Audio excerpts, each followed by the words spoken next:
Comment ça s'est passé?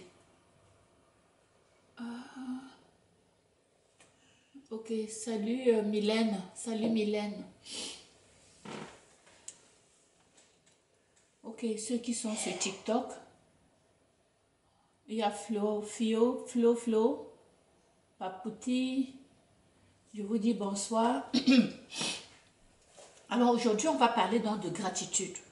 C'est quoi la gratitude? Pourquoi on doit appliquer la gratitude? Parce que la gratitude, je vais souvent en parler beaucoup parce que ça fait partie de la spiritualité. Vous savez, quelle que soit de quelle religion nous sommes, ok? Quelles que soient nos croyances, la spiritualité, c'est quelque chose ça n'a rien à voir avec la religion, mais qui a quand même un rapport. Parce que c'est une forme de croyance, ok? Et c'est la spiritualité qui est en quelque sorte notre guide dans la vie. Si tu vas te faire n'importe quoi dans la vie, si tu n'y crois pas, si tu ne crois pas, parce que si tu ne crois pas en ce que tu vas faire, il faut que tu t'accroches à quelque chose qui te permet, qui te donne cette force-là d'aller de l'avant. C'est ça la spiritualité. C'est de te dire que il y a une force là qui te donne le courage, qui te pousse. Parce que souvent, il y a des choses que tu as réalisées dans ta vie. Quand tu te retournes, tu te demandes comment j'ai pu faire ça. Comment j'ai pu faire ça? Je me rappelle quand je suis venue au Canada, je n'avais rien. Je suis venue ici au Canada, il a fallu que je reprenne, que je commence tout à zéro. Je suis retournée à l'école, j'ai fait encore des études que j'avais fait déjà, ça faisait depuis plusieurs années. J'ai dû recommencer tout à zéro. Donc, et quand je revois le fil de mon parcours avec 5 enfants, je me disais, mais comment tu as pu faire ça? Aujourd'hui, je me demande comment j'ai pu faire ça. Donc, quelque part, il y a une force, il y a un pouvoir qui veille sur nous. Et si tu ne crois pas en quelque chose auquel tu t'accroches pour avancer, tu ne vas pas réussir. Je vous dis, moi, je crois en ça. Ça n'a rien à voir avec être de telle religion ou telle religion. Ça a à voir avec, si tu n'as pas quelque chose auquel tu t'accroches et que tu dis, donne-moi la force, donne-moi le pouvoir, aide-moi à réussir.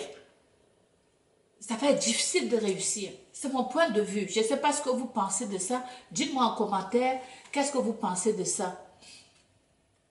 Radia, ça va Radia.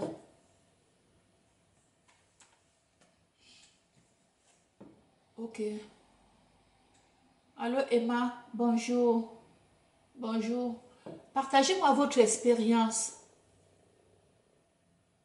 Moi, il y a... Non, ma question, ce n'est pas beaucoup plus une question. Moi, ce que je disais, c'est que dans la vie, Elia, ce que je disais, c'est que dans la vie, quand tu fais quelque chose, il faut croire profondément en quelque chose, en cette chose-là pour que ça se réalise. Quel que soit ce que vous, ou à quel niveau vous êtes dans votre vie, même si tu es en train de préparer un examen, tu es un étudiant, tu prépares ton examen. Il faut croire, dans ta tête, tu dois croire que tu vas réussir. Quand tu étudies, il ne faut même pas que tu penses dans ta tête que tu vas échouer. Parce que le fait de penser, avoir une pensée négative dans quelque chose qui te tient à cœur va faire en sorte que le négatif risque de gagner. Mais quand tu te convaincs fermement du profond de toi-même que tu t'en vas dans ça pour réussir et tu ne penses même pas à d'autres options possibles, tu réussis. C'est ça mon point de vue.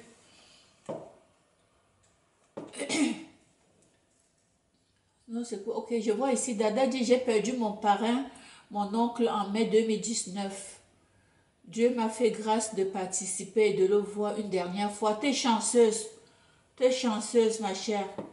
T'es chanceuse parce qu'aujourd'hui, même si j'avais vu mon papa des mois avant qu'il décède, ce n'est pas la même chose que de l'accompagner, de voir comment on l'a mis chez nous, on met dans la terre, hein, chez nous, on ne brûle pas le corps. Donc pour moi, c'est resté. Ça m'a traumatisé. Jusqu'aujourd'hui, je m'en veux. Je me dis qu'il doit être fâché.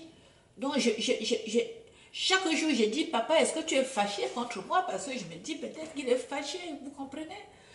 Je pense toujours qu'il est peut-être fâché parce que je lui avais dit que je vais être là. Vous comprenez?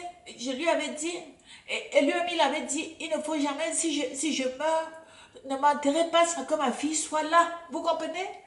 Et comme il est décédé pendant la Covid,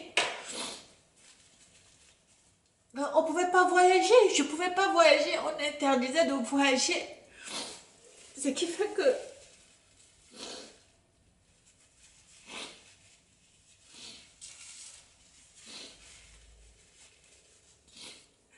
j'étais pas là.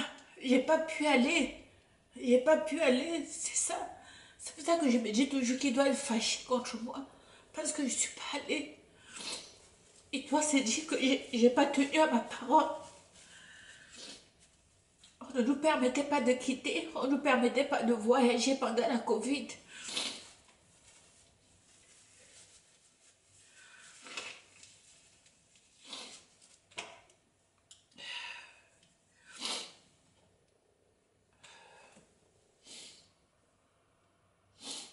Merci.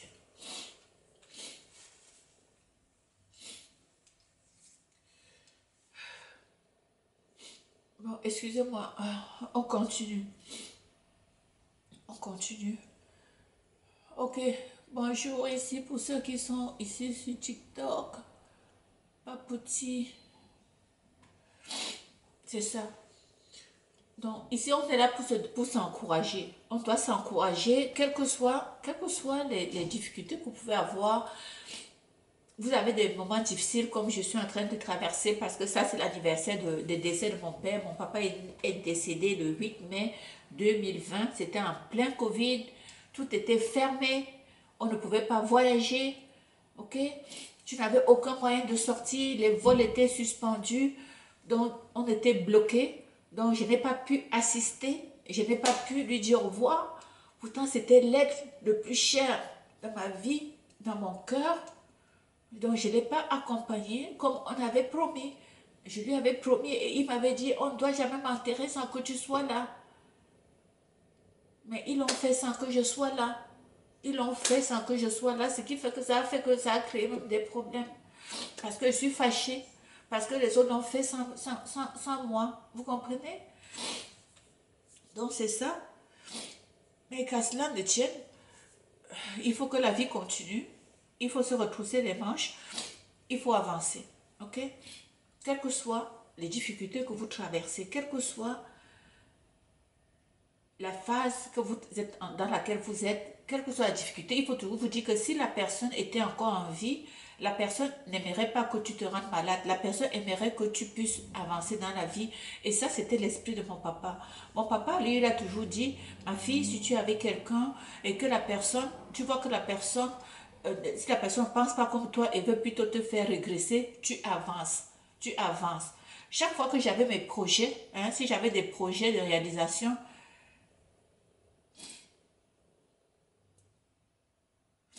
non, c'est vrai, Papouti, c'est vrai. Chaque fois que j'avais des projets, j'ai parlé à mon père. J'appelais mon papa, je disais, papa, j'ai tel projet et tout. C'est lui qui m'encourageait. Parce que si tu, si j'avais des moments d'hésitation, il me disait, non, regarde, quand tu as un projet comme ça, quand tu commences, tu vas rencontrer telle difficulté. Malgré ces difficultés-là, il faut avancer. C'est quand tu vas avancer que ça va réagir. Si tu n'avances pas, si tu arrêtes là, tu ne sauras pas si ça avance, si tu pouvais réussir ou pas. Donc, ça me donnait le courage d'avancer. Ok? Même maintenant, aujourd'hui, quand je fais quelque chose, si je pense que dès que je suis dans les périodes d'hésitation, je pense à lui, je me dis, s'il était là, qu'est-ce qu'il m'aurait dit? Et je sais ce qu'il aurait dit. Et c'est ça qui me fait aussi avancer. C'est pour ça que je vous dis que la spiritualité dans la vie de quelqu'un, c'est quelque chose de puissant. C'est quelque chose que, c'est sûr qu'il y a des gens, je ne sais pas si, moi je me demande toujours s'il y a des gens qui n'ont pas de spiritualité. Et je ne veux pas qu'on mélange avec la religion, hein, parce que je sais qu'il y a des athées, mais ils ont une spiritualité. Donc, la spiritualité, c'est ça qui nous permet d'avancer, parce que si tu fais quelque chose, si tu ne crois pas en cette chose-là, tu ne peux pas avancer. Et quand tu y crois fermement, c'est que quelque part, tu te dis il y a quelque chose de puissant qui va te donner la force d'avancer. C'est ça mon point de vue. Je ne sais pas ce que vous pensez de ça.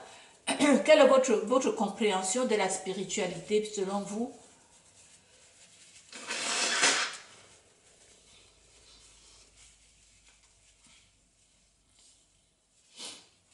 Dites-moi aussi en commentaire si vous avez perdu un être cher et comment vous avez traversé la période.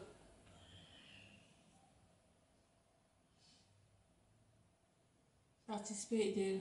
Attends, je vais lire un peu. Attends, je vais lire un peu ce que les gens écrivent parce que vous savez que je n'ai pas... Dada dit, j'ai perdu mon parrain en mai, Dieu merci. Ok, ah ok, plus se faire confiance en soi, cela m'a beaucoup aidé. Mais il me manque toujours et son vide ne peut être comblé, c'est ça. Mais dis-moi, Dada, comment tu fais pour passer à travers? Est-ce que tu penses encore... bon, il est décédé un peu la même période que mon papa. Est-ce que tu as... Je me dis, quand ça arrive l'anniversaire de son décès, comment tu te trouves, comment tu gères ça? Est-ce que tu trouves ça difficile ou bien est-ce que tu te dis, bon, voilà, il est décédé, il faut passer à autre chose et puis on avance, hein, parce que de toute façon, il ne reviendra pas. Qu'est-ce qui te donne le courage de ne pas te rendre malade pour ça, de pleurer de temps en temps et tout? Est-ce que tu pleures encore pour lui ou bien tu sais que bon, ça fait partie du cheminement de la vie, hein. J'ai lu beaucoup aussi à ce sujet. Ça fait partie du cheminement de la vie. Nous tous, on va mourir. Nous tous, on est de passage sur cette terre. Donc, c'est quelque chose que chaque être humain doit s'habituer, hein. On doit être prêt à vivre des étapes de deuil. Nous tous, on va y aller, on va y passer. Mais c'est facile de le dire, mais c'est de le mettre en pratique qui est plus difficile. Mais ceci étant dit, grâce à lui, j'ai eu une belle vie. Grâce à lui, je suis la femme que je suis aujourd'hui. Et je lui dis merci, merci papa. Bon, est-ce qu'on fait un autre sujet par rapport à ça? J'ai même pas l'énergie. Parce que je vais rester toujours dans le thème, vraiment pour rester vraiment dans ma mémoire et tout. Quelque chose que je voulais aussi parler, c'est comme je suis en train de parler de spiritualité. euh, pour que une spiritualité forte, c'est que vous devez être positif, ok? La spiritualité sans positivité, ça ne va pas vous mener nulle part, ok? Parce qu'à partir du moment où vous n'êtes pas positif, le but même de la spiritualité, c'est la positivité. Il faut être positif, ok? Moi, je fais des prières le matin. Mes prières, quand quelque chose me préoccupe beaucoup, quand je veux absolument quelque chose, je tiens à quelque chose, c'est fort, c'est profond en moi. C'est la prière du matin, la nuit, là. Ça a dit, je me lève en pleine nuit. Je ne sais même pas pourquoi, je ne sais même pas pourquoi ça me fait ça. Je me lève la nuit, je prie aux alentours, entre minuit et 2 heures, 3 heures du matin, là, je ne sais pas pourquoi. C'est toujours comme c'est à ces heures-là que je prie. Et je prie à haute voix. Et je demande à mon Père de veiller sur moi et de me donner la force. Je ne sais pas si vous croyez en ça ou non, mais c'est comme si chaque fois que je fais cette prière profonde, quand je suis préoccupée, il y a quelque chose qui me tracasse, quand je ne sais pas trop comment gérer une situation, chaque fois que je prends le temps de faire cette prière profonde, le lendemain, je me sens allégée et j'ai l'impression, parce que je peux pas jurer à 100% que c'est parce que j'ai prié que la voie s'est ouverte à moi, mais toujours est-il que j'ai constaté que quand je suis préoccupée par quelque chose et que je veux vraiment, je tiens à ça et je fais ma prière dans la nuit, le matin quand je me lève, j'ai l'impression que ça va se passer. C'est aussi possible que ce soit dans mon subconscient, mais toujours est-il que, comme par miracle, le lendemain, les choses se passent comme j'ai prié. Donc, j'ai l'impression que mon Père vient, il ouvre la voie. Il y a cette force-là, il y a cet être en haut-là qui vient, il ouvre ma voie pour que ce que j'ai demandé se réalise. Ça, c'est mon point de vue. Je ne sais pas si vous avez vécu des situations semblables, si vous êtes croyante ou non, si vous avez une spiritualité qui vous élève au-delà et qui vous permet de faire des prières et que vous avez constaté que ces prières-là vous aident vraiment, ok? Et puis aussi, ce que je peux vous conseiller, pour que votre spiritualité vous élève, il faut éviter de vous fâcher. N'allez jamais dormir fâché, ok? Parce que quand vous allez vous coucher fâché, ça vient je vous ai déjà dit au début qu'il fallait penser positif.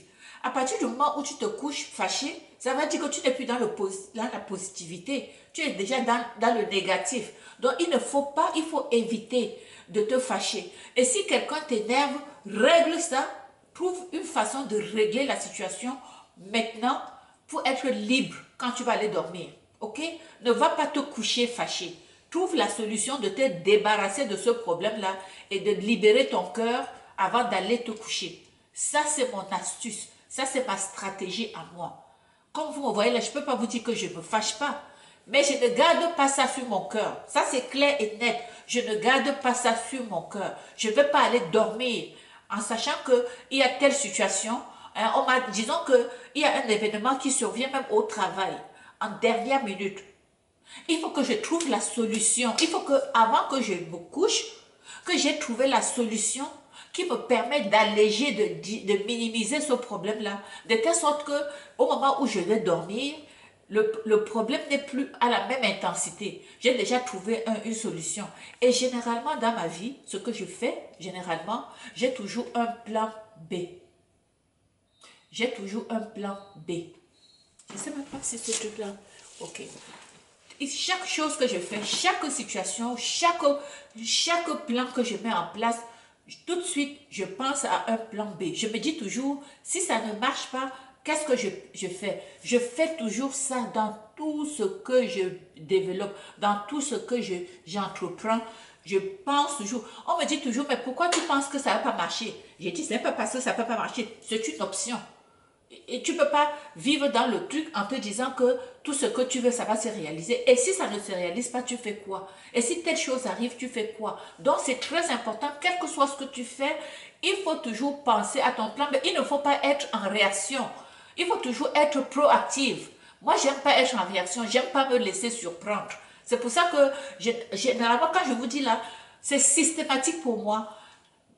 Même si je n'ouvre pas ma bouche pour dire, dans ma tête, j'ai déjà prévu l'autre aspect. Dans ma tête, j'ai déjà prévu. Si ça ne marche pas, je fais quoi? Je le mets dans ma tête. Mon cerveau est divisé comme ça. OK? Et ça, c'est une façon aussi pour moi de me protéger de toutes les défaites, de me protéger des échecs. Ça me permet d'amortir les échecs par rapport à des situations. Ok, allô tout le monde ici. Ma lumière là. Allô la reine. Régina, bonjour. Natia, bonsoir. Alors c'est ça. Donc c'est ça comme je vous disais. Donc évitez aussi de vous plaindre. Ok? Je suis en train ici de vous dire des stratégies que j'utilise pour que ma spiritualité soit au top. Je ne dors pas fâchée. Je fais mes prières, surtout les prières de la nuit, ça marche, ok? Ça marche les prières de nuit. Et si le plan B ne marche pas, mais le plan B, tu passes au plan C. Tu passes au plan C. Toujours est-il que quand tu es rendu au plan B, donc étant donné que moi je fonctionne toujours par plan, donc si je suis au plan B déjà, il faut toujours que j'ai deux options. Donc si le plan A est déjà éliminé et que je suis rendu au plan B, systématiquement mon cerveau a déjà mis le plan C à côté. C'est comme ça. Je dois toujours avoir deux options. Deux options. Dans tout ce que je fais, j'ai deux options. Systématique pour moi. Je vous jure, c'est comme ça que je fonctionne. Ok? Alors ça, c'est pour moi une façon de me protéger des échecs et de ne pas subir, de ne pas être sous le coup des échecs. Parce que ça fait mal de perdre quelque chose, de perdre un projet, de perdre ton argent dans quelque chose. Ou bien même les locataires qui partent avec ton argent et tout. Il faut que tu prévois le coup. Pour que quand ça arrive, que tu ne restes pas là parce que tu vas te rendre malade. Ton cœur va être meurtri. Et c'est toi qui vas avoir des problèmes de santé. Depuis que j'ai compris ça, je vous jure, je suis zen. Depuis que j'ai compris ça, depuis que j'adopte cette stratégie, je dors tranquille. Je dors tranquille. Et j'ai aussi cette facilité, quand je dis là, ma stratégie, c'est quoi? C'est quoi le sujet, maman? Je viens d'arriver. Mais le sujet aujourd'hui, en fait, c'était le sujet sur la spiritualité, la gratitude. J'ai choisi ce sujet-là parce qu'aujourd'hui, c'est la date d'anniversaire du décès de mon papa. Et je rends hommage à mon papa qui est décédé le 8 mai 2020. Ok? Et mon papa était un papa qui a été très présent dans ma vie. Il était très bon avec moi. Je suis chanceuse d'avoir fait la connaissance, d'avoir été la fille de mon papa parce que c'était un leader, c'était un monsieur qui était d'un positivisme hors pair. C'était un monsieur qui était d'abord un monsieur qui prenait soin de lui, un monsieur qui était galant, qui était bel homme, qui était toujours bien habillé, mon père, et qui avait le savoir-vivre. Voilà. Donc mon père était un monsieur, un exemple, au point où aujourd'hui, tout homme, tout homme avec qui tout homme qui me draguait, par exemple, il fallait qu'il soit à l'image de mon père. Mon père a tellement mis la barre haute que trouver un homme à son image, c'est bonne chance. Parce qu'il était un peu à la perfection. Voilà. Il était un bel homme, un homme. Oui, il avait son défaut, c'était un homme à femme. Hein? Il aimait les femmes et les femmes aussi ne le laissaient pas parce qu'il était beau. Voilà. Ça, c'est un peu mon papa. Merci beaucoup. Merci. Oh, le cœur, la date de son décès. Pourquoi garder mon cœur, la date de son décès? Moi, le mien est mort également tellement j'ai eu. Ok.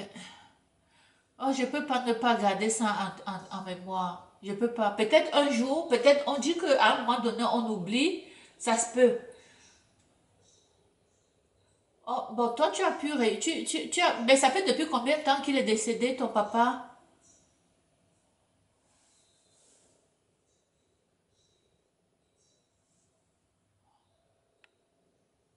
Ok. Bon, c'est bien aussi ça. Ok. Donc, c'est bon ça aussi. Moi, je pourrais plutôt adopter aussi ta stratégie. Ah, ah. C'est bon ça aussi de plutôt célébrer son anniversaire que de célébrer son décès. Ça, c'est une bonne stratégie parce que ça anéantit, ça apaise la douleur. Ouais, ouais, ça apaise la douleur. Ouais, moi aussi, je vais plutôt aller vers ce que ta stratégie à toi. Ouais. Donc c'est ça, et je disais donc, et c'est parti de là donc que j'ai commencé donc à donner des stratégies, à dire aux gens que la spiritualité, c'est quelque chose auquel chaque être humain devrait avoir une spiritualité, avoir quelque chose auquel il s'accroche, quelque chose auquel il croit, qui lui donne la force, qui lui donne le courage d'avancer dans la vie. Bon, ça n'a rien à voir avec la religion. Parce que je sais que si je dis ça, certaines personnes vont dire que non, ils ne sont pas des religieux et tout. Ça n'a rien à voir avec la religion. Ça a à voir, est-ce que tu crois qu'en haut, est-ce qu'il y a une force suprême qui veille sur toi? Sinon, comment tu peux expliquer des situations, des choses qui se passent? Moi, dans mon cas, moi, je vous donnais mes stratégies, ce que je fais pour me ressourcer. Hein, ce que quand j'ai quelque chose qui me préoccupe, quelque chose que je n'arrive pas à régler, ok? Moi, la nuit, je me lève et je prie. La prière de la nuit, ça m'aide, moi. Je parle pour moi, je prie la nuit, ok? Et le matin, vous allez croire ou ne pas croire, le matin, quand je me lève, je ne sais pas si c'est dans mon subconscient, parce que ça aussi c'est bien possible, mais je ne peux pas prouver. Et le matin, quand je me lève, je sais. Parce que je sais, c'est comme si quand je me lève, quand j'ai fait ces prières-là, quand je me lève le matin, je sais que ça va marcher. Je ne sais pas si c'est parce que je suis dans une spiritualité assez élevée, parce que quand dans la spiritualité, tu ne dois pas focuser sur le négatif. Et moi, je suis quelqu'un de positif.